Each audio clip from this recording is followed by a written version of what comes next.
Our next technique of integration is going to use partial fraction decomposition. And so this is sort of the partial fraction piece of it. We're just kind of expecting you to remember, but the quick and dirty version of partial fractions is really just a pattern matching idea. So remember, if you have rational functions in these forms, right, these are the associated partial fraction forms that you have to use. You have to eventually solve for the A's, the B's, and the C's, but big A's, big A's, big B's, and big C's. But you get the idea. So if you have two monomials in the denominator, and when it's factored, you can do A over x minus the first factor plus B over the x minus the second factor. If you have a repeated factor, you have to do, the linear form plus the quadratic. And then certainly if you have a quadratic, an irreducible quadratic, the numerator would look like ax plus b. And then if you have just a linear factor, it's always just a constant. Okay, so to find those constants, there's different ways of doing it. I always learned to use a system of linear equations. There are other strategies as well. Okay, so and so if we encounter a rational fraction in the denominator, right, we can't always just do the derivative as we have found before. And so this provides us another strategy in how to do this and how to integrate it.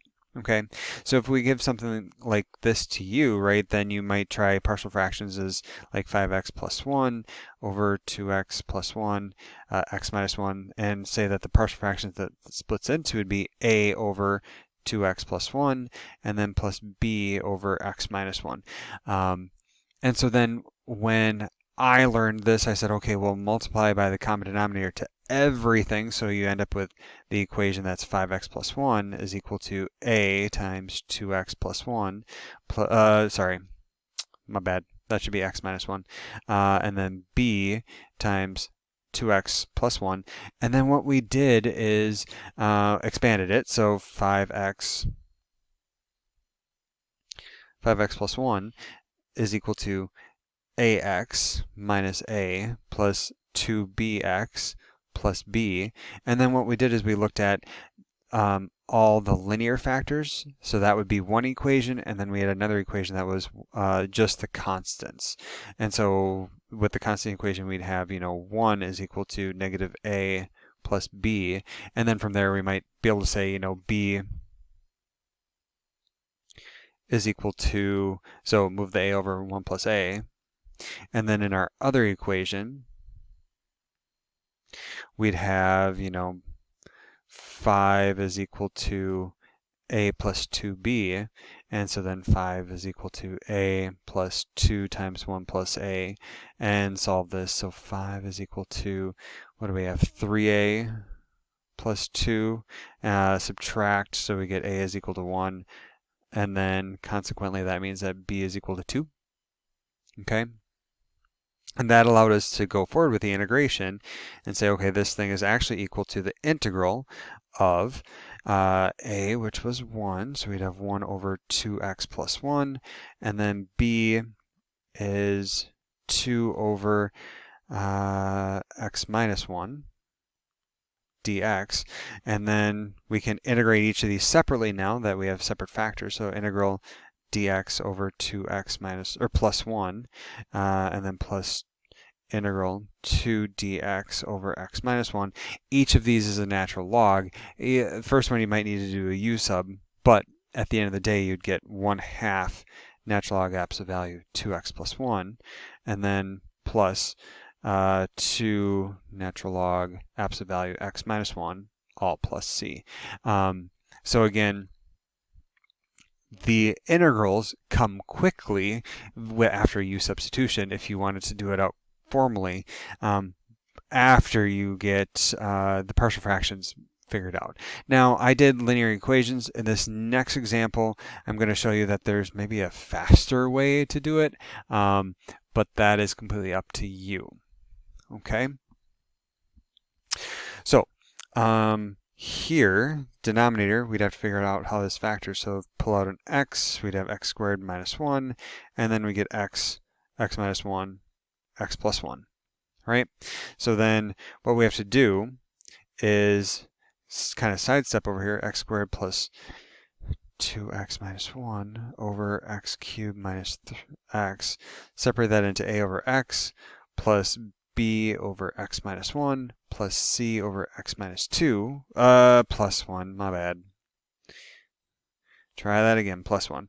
And then again, I would multiply by the common denominator to everything. So we'd end up with x squared plus 2x minus 1 is equal to a times x minus 1, x plus 1, plus b times x plus 1, plus c times x minus 1. Okay? And now to figure out a, b, and c, you can actually employ a little bit of cleverness. And so if you say, okay, let x equal 0, right? Then why 0? Well, let's see. So left-hand side here becomes negative 1. And then I get, if I put in this, I get negative a plus b times 0. Oh, okay, that wipes out. Plus c times 0, so that's just all wipes out. So that actually gives me a quickly. And why did I pick 0? It was one of the factors here. So I just get that a is equal to 1 for free. Okay, and then maybe I try, x is equal to positive 1. Okay, if I do that, left-hand side I get 2. Right-hand side I get, let's see, the 1, that'll wipe out b times 2, so I get 2b. And then c, that wipes out as well, so that just means that b is 1.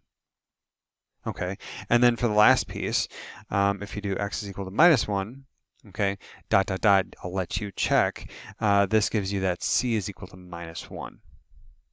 All right, so at the end of the day, right, I can then break this up into the integral of, dx over x, and then plus integral b, which is 1, so dx over x minus 1, and then minus integral dx over x plus 1.